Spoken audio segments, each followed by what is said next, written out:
D'abord, vous savez que les Jeux arrivent dans 25 jours et que, à l'exemple du président de la République lui-même, le Premier ministre, vous avez vu qu'il y a quelques jours, il a circulé pour faire le point de l'évolution des travaux d'infrastructure, parce que dans les Jeux, il y a la partie infrastructure, mais il y a la partie de la préparation, de la participation des athlètes. Il y a aussi, évidemment, des aspects diplomatiques, parce qu'il était question pour nous, au cours de cette réunion, de faire le tour de tous ces sujets. Évidemment, nous avons suivi les désistements plutôt du Québec, pas du Canada. On a entendu parler de la Wallonie aussi, qui disait qu'il limiterait la participation qu'à des activités culturelles. Je crois qu'un sujet sur lequel on va continuer les discussions, parce que des précautions ont été prises, notamment pour la piste d'athlétisme. On a pris des précautions en fonction des exigences de certaines fédérations. On ne peut pas comprendre que cela ne se fasse pas. Et donc, de ce point de vue, il y aura des conséquences le moment venu.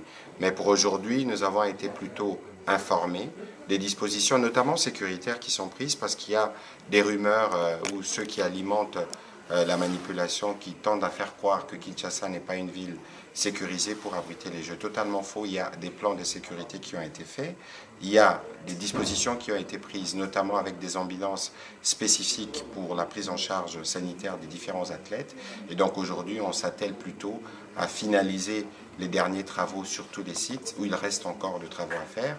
Et je crois que dans le jour qui vient, nous aurons une communication plus étendue sur le sujet pour permettre maintenant aux Quinois de se préparer à recevoir le monde francophone qui va arriver ici. Nous allons aussi nous assurer que nous accompagnons nos sportifs et nos culturels qui doivent participer et représenter la RDC à ces Jeux.